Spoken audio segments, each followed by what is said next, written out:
جی تو last class کے اندر ہم نے پیڈنگ اور مارجن کے پراپرٹیز کے بارے میں دیکھا تھا، جو انتہائی اہم پراپرٹیز ہے. صحیح ہے، اس کی آپ پریکٹس کریں تو انشاءاللہ آپ کو زیادہ بہتر طریقے سے سمجھ میں آئے گا.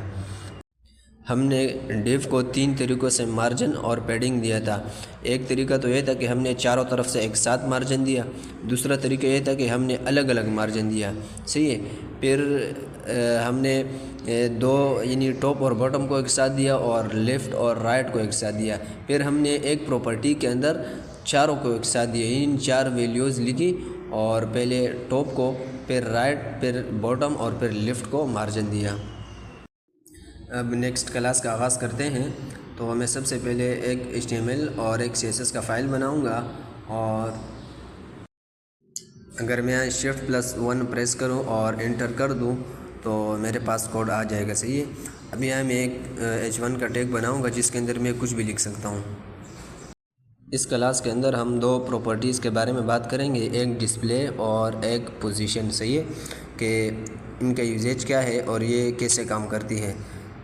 میں نے سمپل H1 کا ٹیگ بنایا اور اس کے اندر میں نے کچھ اس طرح لکھا. صحیح ہے، اگر میں اب آؤٹ پٹ چیک کروں کہ کوڈ رن ہوا ہے یا نہیں تو میں گو لائیو پر کلک کروں گا اور یہ آپ دیکھ سکتے ہیں کہ ہمارے پاس H1 کا ٹیگ آ چکا ہے.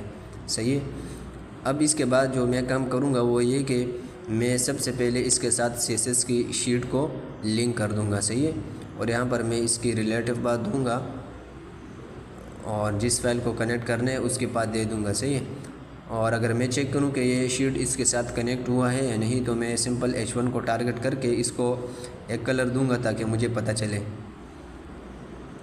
اگر میں ریلوڈ کروں تو آپ دیکھ سکتے ہیں کہ اس کے اوپر کلر لگ چکا ہے. صحیح ہے، یہاں سے میں اس کی ٹیکسٹ کو سینٹر میں کر دوں گا. صحیح ہے، تو آپ دیکھ سکتے ہیں کہ ٹیکسٹ سینٹر میں آ گئی ہے. صحیح ہے، جیسے آپ پڑھ چکے ہیں کہ ہمارے پاس ایک ان لائن ٹیگ ہوتا ہے اور ایک بلاک ٹیگ ہوتا ہے. صحیح ہے، تو ڈسپلے سے ہم کیا کرتے ہیں، ڈسپلے سے سمپل ہم اس ٹیگ کا جو ٹائپ ہے یعنی ان لائن اور بلاک، اس کو ہم چینج کرتے ہیں. صحیح ہے، اگر میں یہاں 2 ٹیگ بناؤں اور اس کو میں کلاس دوں بلاک ٹیگ کے نام سے. صحیح ہے، میرا پاس سمپل 2 ڈیو بن کر آ چکے ہیں. جیسے آپ کو معلوم ہے کہ ڈیو جو ہمارے پاس ہوتا ہے یہ بلاک ٹیگ ہوتے ہیں. صحیح ہے، ڈیو بلاک ٹیگ ہوتے ہیں. صحیح ہے، تو میں یہاں اس طرح کچھ لکھوں گا اور پھر میں CSS کے ذریعے سے اس کی جو ٹائپ ہے اس کو چینج کر دوں گا. صحیح ہے، یعنی میں اس کو بلاک سے ان لائن ٹیگ کے اندر چینج کر دوں گا. صحیح ہے، یہ میں نے اس کے اندر کچھ ٹیکسٹ لکھا ہے. اب ہم ان دونوں ڈیو کی جو کلاس ہے اس کو ٹارگٹ کریں گے اور ان کی جو ٹائپ ہے وہ چینج کریں گے. صحیح ہے، یعنی یہ بلاک ٹیگ ہے تو اس کو ہم ان لائن ٹیگ میں چینج کریں گے. صحیح ہے، سمپل میں اس کا جو کلاس ہے یہاں سے کاپی کرتا ہوں اور صحیح ہے میں نے بلاک ٹیگ لکھا، اور اگر میں اس کو یہاں سے کاپی کروں اور CSS فائل کے اندر ڈاٹ لگا کر پیسٹ کر دوں. صحیح ہے، اور یہاں سے اس کی فونٹ سائز کو چینج کر دوں تو آپ دیکھ سکتے ہیں کہ اس کا جو سائز ہے وہ بڑھ گیا. صحیح ہے، اب ہم یہاں اس کو ڈسپلے کی پراپرٹی دیں گے اور جب ہمیں بلاک ٹیگ کو ان لائن میں چینج کرنا ہو تو ہم لکھتے ہیں ان لائن بلاک. صحیح ہے، اور جب ان لائن کو بلاک میں چینج کرنا ہو تو ہم اس کی ویلیو بلاک رکھتے ہیں. صحیح ہے، تو میں سمپل اس کو ان لائن دوں گا کیونکہ مجھے ڈیو کو ان لائن میں چینج کرنا ہے. تو آپ دیکھ سکتے ہیں کہ ڈیو جو ہے سیم لائن کے اندر دونوں ڈیو آ چکے ہیں. صحیح ہے، اور ان کی جو ٹائپ ہے وہ چینج ہو کر ان لائن ہو چکی ہے. اس طرح ہم کسی بھی ڈیو کو یا کسی بھی ٹیگ کو ان لائن سے بلاک کے اندر چینج کر سکتے ہیں اور بلاک سے ان لائن کے اندر بآسانی سے چینج کر سکتے ہیں. صحیح ہے، اب میں یہاں 2 ان لائن ٹیگ بناؤں گا اور اس کو ہم چینج کریں گے بلاک ٹیگ کے اندر. صحیح ہے، اس کی ٹائپ کو چینج کر کے ہم بلاک کر دیں گے. صحیح ہے، تو اینکر ٹیگ جو ہمارے پاس ہے یعنی href کا یہ ان لائن ٹیگ ہے، تو ہم دیکھیں گے کس طرح ہم اس کو بلاک کے اندر چینج کر سکتے ہیں. صحیح ہے، اس کے اندر میں کچھ بھی لکھ سکتا ہوں. صحیح ہے، دس از ان لائن ٹیگ. تو میں کروں گا کیا، میں جاؤں گا ڈسپلے کی پراپرٹی دوں گا اینکر ٹیگ کو، اور اس کے اندر میں سمپل بلاک لکھ دوں گا، تو اس کی جو ٹائپ ہے وہ چینج ہو کر بلاک ہو جائے گی. صحیح ہے. میں اینکر ٹیگ سے پہلے 2 BR کے ٹیگ لگاؤں گا تاکہ ان کے درمیان تھوڑی اسپیس آ جائے. صحیح ہے. اور اگر میں آؤٹ پٹ کے اندر دیکھوں تو دونوں اینکر ٹیگ سیم لائن کے اندر آئے ہیں. صحیح ہے. اب میں اس کی ٹائپ چینج کر کے بلاک کر دوں گا تو آپ دیکھیں گے کہ دوسرا جو اینکر ٹیگ ہے وہ نیکسٹ لائن کے اندر آ جائے گا. یہاں سے میں اینکر ٹیگ کو ٹارگٹ کروں گا اور اس کو سٹائل دوں گا. صحیح ہے. اگر میں اس کی فونٹ سائز بڑھا دوں اور 25 پکسل رکھ دوں تو یہ آپ دیکھ سکتے ہیں اس کی جو سائز ہے وہ بڑھ چکی ہے. صحیح ہے. اب ہم اسے ڈسپلے کی پراپرٹی دیں گے اور اس کی ویلیو بلاک رکھ دیں گے. صحیح ہے. تو دیکھ سکتے ہیں آپ کہ اس کی جو ٹائپ ہے وہ چینج ہو چکی ہے اور یہ بلاک ٹیگ بن چکا ہے. صحیح ہے. حالانکہ یہ پہلے ان لائن ٹیگ تھا. اس طرح ہم کسی بھی ٹیگ کی جو ٹائپ ہے وہ چینج کر کے ان لائن یا بلاک بنا سکتے ہیں.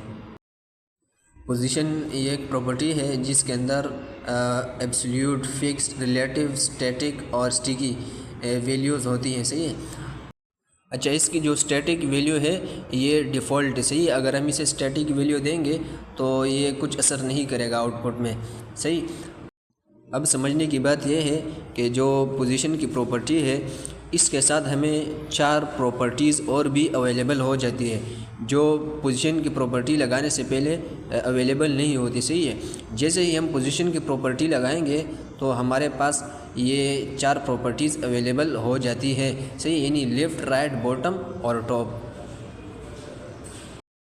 اگر ہم ایگزامپل کے طور پر HTML فائل کے اندر ایک ڈیو بنائیں جس کے اوپر ہم پوزیشن کی پراپرٹی اپلائی کریں. صحیح ہے. تاکہ ہم دیکھیں کہ پوزیشن کیا کام کرتی ہے، تو میں سمپل یہاں ایک ڈیو بناؤں گا اور میں نے اس کو کلاس دی ہے باکس کے نام سے. اب یہاں سے میں اس ڈیو کو ٹارگٹ کروں گا اس کے کلاس کے ذریعے سے. صحیح ہے. اور میں اس کو ایک باکس کا شکل دے دیتا ہوں. صحیح ہے. میں نے اس کی ہائٹ اور وڈتھ رکھی اور بیک گراؤنڈ کلر میں نے اس کا چینج کر دیا. صحیح ہے. اگر میں ریلوڈ کروں پیج کو تو آپ دیکھ سکتے ہیں ایک باکس بن کر آ چکا ہے. اب میں اس کی جو وڈتھ ہے اس کو بھی تھوڑا بڑھا دوں گا اور 300 پکسل کر دوں گا. صحیح ہے. تاکہ دونوں برابر ہو جائیں. اب میں اس کو پوزیشن کی پراپرٹی دوں گا اور دیکھوں گا کہ پوزیشن کیا کام کرتے ہیں. صحیح. اگر میں اس کو ایبسلیوٹ کی پراپرٹی دوں اور آؤٹ پٹ میں چیک کروں، صحیح، تو یہاں پر کچھ خاص چینجنگ نہیں ہوئی ہے. صحیح ہے. لیکن ہمارے پاس 4 پراپرٹیز اویلیبل ہو چکی ہے، یعنی لیفٹ، رائٹ، ٹاپ، باٹم. اگر میں ان کو یوز کروں تو آسانی کے ساتھ اس باکس کو لیفٹ، رائٹ، ٹاپ، باٹم کر سکتا ہوں. صحیح ہے. یہاں لیفٹ سے میں نے اس کو 28 پکسل دی ہے لیکن یہاں پر کچھ اثر نہیں ہو رہا. اگر میں اس کو 280 پکسل کروں تو آپ یہ دیکھ سکتے ہیں کہ لیفٹ سے اس نے مارجن لے لیا. صحیح ہے. اب میں اس کو جہاں بھی لے کر جاؤں تو لے کر جا سکتا ہوں. یہاں اگر میں اس کو ٹاپ سے 200 پکسل دوں، صحیح ہے، اور یہاں میں مائنس لگا دوں تو یہ 200 پکسل مائنس میں لے لے گا. صحیح ہے. یعنی ٹاپ سے اگر ہم 200 پکسل مارجن دیتے ہیں تو وہ 200 پکسل فاصلہ لے لے گا، لیکن جب میں مائنس کا سائن لگاؤں گا تو وہ الٹا ہو جائے گا. صحیح ہے. یعنی وہ 200 پکسل فاصلہ کم کر دے گا. تو میں نے کیا کہ میں نے اس کو مائنس میں پکسل دی ہے تو یہ ڈیو جو ہے اوپر جا چکا ہے. صحیح ہے. اب جب میں نے اس کو ویلیو ایبسلیوٹ دی تو اب یہ نہیں دیکھے گا کہ اس کے نیچے کون سا ٹیگ ہے اور اس کے دائیں بائیں کون سا ٹیگ ہے، بلکہ اس کو میں جہاں لے کے جاؤں گا یہ وہیں جائے گا. صحیح ہے. کیونکہ جب میں نے پوزیشن کی ویلیو ایبسلیوٹ رکھ دی تو اس کی وجہ سے یہ ڈیو جو ہے یہ اپنے جو ویب پیج ہے اس سے باہر نکل آ گیا. صحیح ہے.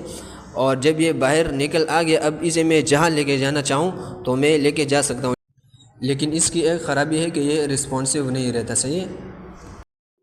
اگزامپل کے طور پر اگر میں اس کو لیفٹ سے 900 پکسل دوں تو یہ رائٹ پر آ چکے اور اس نے لیفٹ سے مارجن لے لیا. صحیح ہے.